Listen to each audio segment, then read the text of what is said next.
ہاں میرے بھائیوں، دوستوں، عزیزوں، بزرگوں، سیدنا محمد رسول اللہ صلی اللہ علیہ وسلم ساری انسانیت کو شہزادہ بن کر دنیا میں جینے کا طریقہ سکھانے کے لیے آئے تھے۔ ہر موڑ پر بتایا اور سکھایا کہ شہزادہ کیسا ہوتا ہے۔ جانوروں کے یہاں حلال اور حرام کوئی چیز نہیں ہوتی، حلال کا کھاؤ، حرام کا کھاؤ۔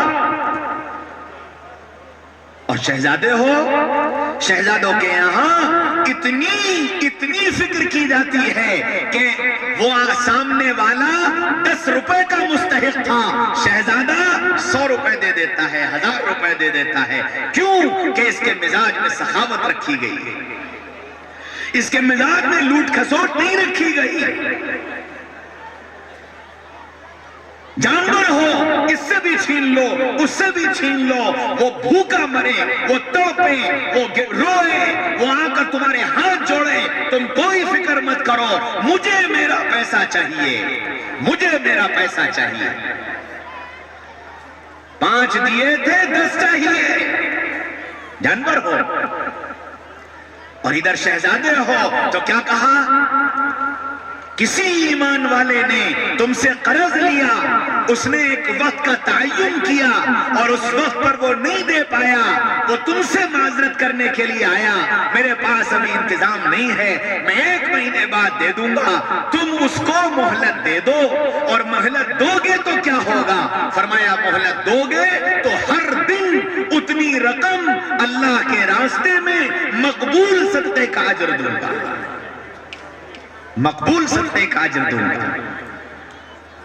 شہزادے ہو، شہزادہ دینے میں بخل نہیں کیا کرتا، ہاں ضرورت مندوں کی ضرورت پوری کرتا ہے۔ جانور ہو، دوسرے کا لے کر کھا لو، شہزادے ہو، کھانے نہیں آئے ہو، کھلانے آئے، کھلانے آئے۔ فیصلہ کرو اپنے بارے میں، اپنے بارے میں فیصلہ کرو، میں جانور بن کر جینا پسند کرتا ہوں یا میں شہزادہ بن کر جینا پسند کرتا ہوں، اور کیا پسند ہے یہ میرا عمل بتائے گا، یہ میری زندگی بتائے گی، میں نے کس راستے کو پسند کیا، میں نے کس طریقے کو پسند کیا۔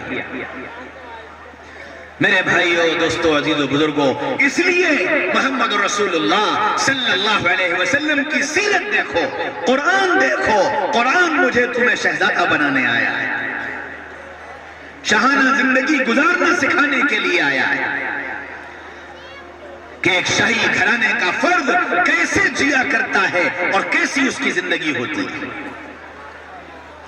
اسی وجہ سے قرآن نے یہ نہیں کہا کہ جی مال زیادہ ہوگا تو تم بڑے عزت والے ہوگے، مکان بہت بڑا ہوگا تو تم بڑے عزت والے ہوگے، قیمتی گاڑیاں ہوں گی تو تم بڑے عزت والے ہوگے، کہ نہ، عزت والا وہ ہے جو ان شاہانہ اصولوں پر زندگی گزار رہا ہے۔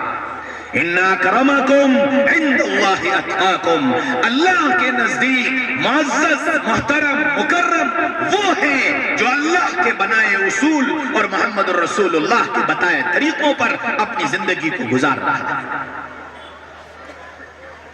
صحابہ نے اس سبق کو سمجھا تھا اور سمجھ کر کے اپنی زندگی میں اتارا تھا، تو پھر کیسے شہزادے بنے، کیسے شہزادے بنے، اللہ اکبر۔ اتنی شاہانہ زندگی گزاری، اتنی شاہانہ زندگی گزاری کہ دنیا ہی میں اعلان کر دیا گیا، دنیا ہی میں اعلان کر دیا گیا، رضی اللہ عنہم ورضوا عنہ، دنیا ہی میں اعلان کر دیا گیا میں تم سب سے راضی ہوں، دنیا ہی میں اعلان کر دیا گیا کُلٌّ وَعَدَ اللَّهُ الْحُسْنَى، تم سب کے لیے جنت پکی، تم سب کے لیے جنت پکی۔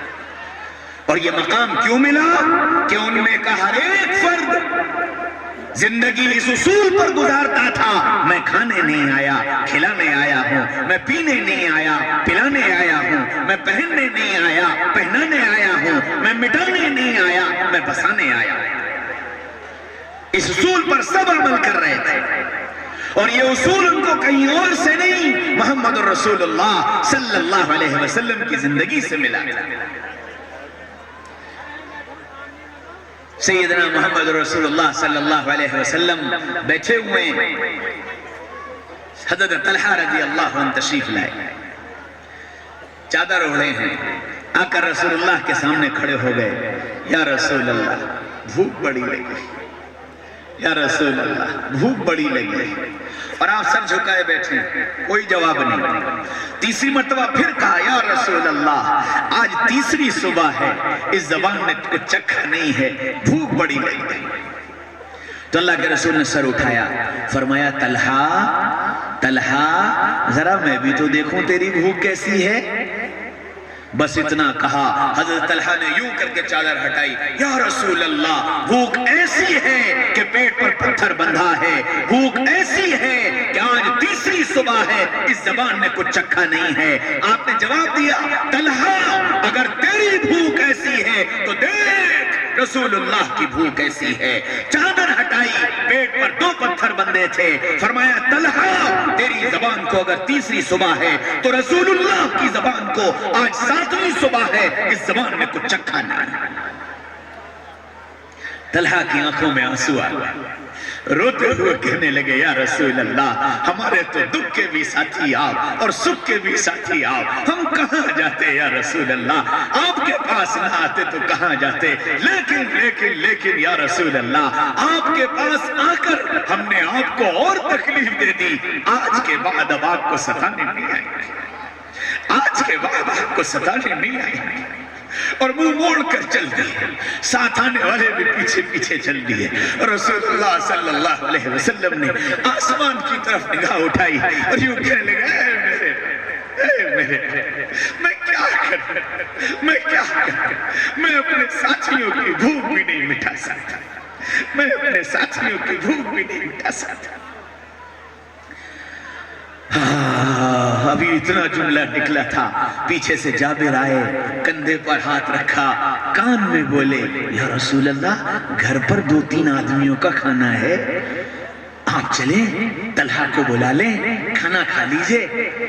بات پوری نہیں ہونے پائی جابر کی، بات پوری نہیں ہونے پائی، آپ زور سے آواز لگائی، طلحہ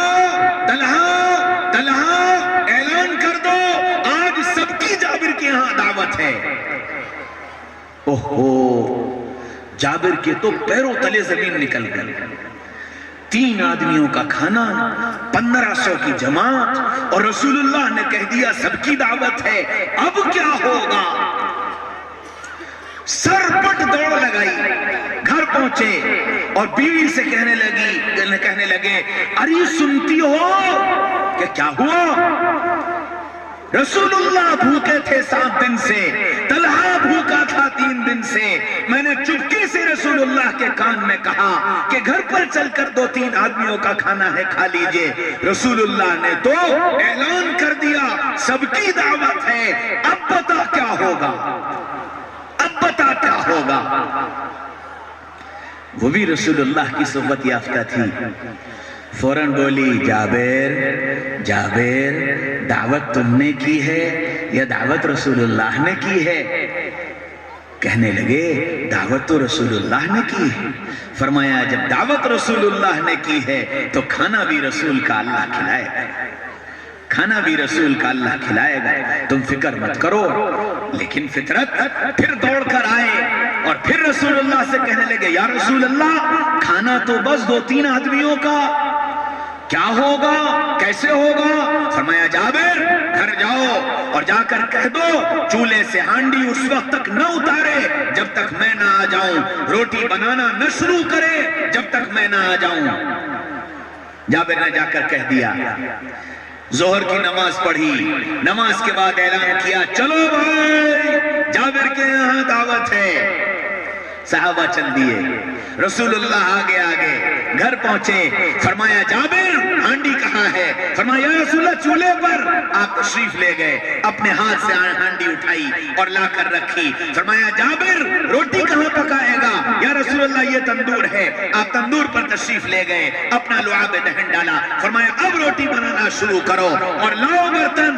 آپ نے اپنے ہاتھ سے سالن نکالنا شروع کیا، صحابہ بیٹھ گئے، کھانا شروع ہو گیا، زور سے لے کر مغرب تک کھانا چلا، اور سب کھاتے رہے، سب کے پیٹ بھر گئے۔ جب سب کھا چکے تب پوچھا جابر اب کون بچا؟ فرمایا یا رسول اللہ آپ بچے، میں بچا، میری بیوی بچی، اور یہ چند کھانا کھلانے والے بچے۔ فرمایا بلاؤ سب کو بلایا، خود کھایا، جابر کو کھلایا، بیوی کو کھلایا، خدمت والوں کو کھلایا، سب کو کھلا دیا، سب کا پیٹ بھر گیا، ہانڈی بند کی۔ فرمایا جابر یہ لے تیرا سالن، تجھے مبارک، میرے اللہ نے مجھے کھانا کھلا دیا۔ یہ کہہ کر رسول اللہ صلی اللہ علیہ وسلم اٹھے اور چل دیے۔ اب ادھر رسول اللہ تشریف لے گئے، ادھر جابر کے دل میں سالن کتنا بچا، آٹا کتنا بچا، جلدی سے ہانڈی کھول کر دیکھی، اب جو ہانڈی کھولی تو کہتے ہیں اس ذات کی قسم جس کے قبضے میں میری جان ہے، اس سالن میں سے ایک بوٹی کم نہ ہوئی تھی۔ آٹے پر سے کپڑا ہٹایا تو دیکھا کہ آٹا پورا کا پورا سلامت۔ پھر گھبرا گئے، اب یہ سارا نبی کے معجزے سے بچا ہے، میرے استعمال کے لیے ہے یا نہیں؟ پھر دوڑ کر آئے، یا رسول اللہ سالن سلامت، آٹا سلامت، میں استعمال کروں یا نہ کروں؟ فرمایا جابر اللہ تیرا بھلا کرے، اگر ہانڈی کھول کر نہ دیکھتا اور آٹے پر سے کپڑا نہ ہٹاتا، اللہ قیامت تک تجھے اس سے کھلاتا رہتا۔ ہاں نبی نے اس طرح بتایا کہ ہم کھانے نہیں آئے، کھلانے آئے ہیں۔ تو نبی کے ماننے والے کھانے نہیں آئے، کھلانے آئے۔ سود کا نظام جب چلا، جب امت کھانے والی بن گئی اور کھلانا بھول گئی۔ امت جب کھانے والی بن گئی اور کھلانا بھول گئی، دنیا میں سود کا نظام چل پڑا۔ محمد رسول اللہ صلی اللہ علیہ وسلم ہم کو زندگی کے ایک ایک موڑ پر سکھانے کے لیے آیا ہے، کیسے کیسے کیسے تم شاہانہ زندگی گزارنے والے ہو۔ پینے نہیں آئے، پلانے آئے ہو۔ کیسے پلانے والے؟ ایک صحابی ہیں، اپنے ایک بھائی کو تلاش کرنے میدان جنگ میں پہنچے، زندوں میں دیکھا نہیں ملے، مردوں میں دیکھا نہیں ملے، پتہ چلا کچھ زخمی بھی ہیں، زخمیوں میں جا کر دیکھا بھائی مل گئے، زخموں سے کراہ رہے تھے، دوڑ کر گئے، پانی لے کر آئے کہ چند گھونٹ پانی ڈال دوں تو شاید کچھ رمق آ جائے، شاید کچھ سانسیں بڑھ جائیں۔ پانی لے کر پہنچے، دوسرے نے آواز لگا دی، ہائے، تو یہ جو زخموں سے تڑپ رہا تھا بھائی، وہ کہتا ہے مجھے نہیں، پہلے اسے پلاؤ۔ اس کے پاس پہنچے، تیسرے نے آواز لگائی، وہ کہتا ہے مجھے نہیں، اسے جا کر پلاؤ۔ تیسرے کے پاس پہنچے، وہ اللہ کو پیارا ہو چکا تھا، لوٹ کر دوسرے کے پاس آئے، وہ بھی اللہ کو پیارا ہو گیا، بھائی کے پاس آئے، وہ بھی اللہ کو پیارا ہو گیا، اور ساری دنیا کو پیغام دے گیا، ہم رسول اللہ کے شہزادے ہیں، ہم پینے نہیں ہیں، پلانے آئے ہیں۔ ہاں میرے بھائیوں، دوستوں، عزیزوں، بزرگوں، ہم کون سی زندگی جی رہے ہیں؟ ہم شہزادہ بن کر جینا چاہتے ہیں یا ہم جانور بن کر جینا چاہتے ہیں؟ فیصلہ مجھے تمہیں کرنا ہے، فیصلہ مجھے تمہیں کرنا ہے۔ سیدنا محمد رسول اللہ صلی اللہ علیہ وسلم ایک مکمل زندگی دے کر گئے، اور جب چاہو گے، جس عنوان پر چاہو گے، جس موڑ پر چاہو گے، رسول اللہ کی رہبری تمہیں مل جائے گی۔ یہ ہو سکتا ہے تمہیں نہ معلوم ہو، لیکن اپنے علماء سے پوچھو، ان کی خدمت میں جاؤ، سنت والی زندگی اختیار کرو، اللہ برکتیں ڈال دے گا۔ قرآن صرف دعا تعویذ کی کتاب نہیں ہے، قرآن صرف رمضان میں تراویح میں سنی جانے والی کتاب نہیں ہے، قرآن ایک آئیڈیل بک ہے، ایک کامل اور مکمل کتاب ہے جو پوری انسانیت کی رہبری کے لیے آئی ہے۔ ظلم کیا میں نے تم نے، یہ کہہ کر کے قرآن مسلمانوں کا ہے، یہ کہہ کر کے محمد رسول اللہ مسلمانوں کے نبی ہیں۔ قرآن ساری انسانیت کی کتاب ہے اور محمد رسول اللہ ساری انسانیت کے رہبر ہیں۔ اور اسی ظلم کے نتیجے میں محبتیں نفرتوں میں بدل گئی ہیں۔ ان نفرتوں کو ختم کرنا چاہتے ہو، محبتوں کو واپس لانا چاہتے ہو، دنیا کو یہ بتاؤ تم ہمارے ہو، ہم تمہارے ہیں۔ میرے بھائیوں، دوستوں، عزیزوں، بزرگوں، ہر مدرسے کا یہ پیغام ہے اور ہونا چاہیے کہ ہم ساری انسانیت کے رہبر ہیں اور ساری انسانیت کی بھلائی چاہتے ہیں۔ قرآن اٹھا کر دیکھیے، سارے نبیوں کے تذکرے جہاں جہاں آئے ہیں، ہر نبی نے اپنی قوم کو آ کر ایک بات کہی ہے، انی لکم ناصح امین، انی لکم ناصح امین۔ اے انسانوں، ہم تمہارے بھلے بن کر آئے ہیں اور ہم تمہاری بھلائی چاہتے ہیں۔ ہم تمہارے بھلے بن کر آئے ہیں، ہم تمہاری بھلائی چاہتے ہیں۔ تم نبی والے ہو، تم بھی ناصح امین بن کر آئے ہو۔ کلمہ پڑھا ہے لا الہ الا اللہ محمد الرسول اللہ، محمد الرسول اللہ کی غلامی کا دم بھرتے ہو تو پھر یہ یقین کرو کہ تم دنیا کے بسنے والے انسانوں کے ہمدرد اور خیرخواہ بن کر آئے ہو۔ ان کو مٹانے نہیں آئے، ان کو بسانے آئے، ان کو آباد کرنے آئے۔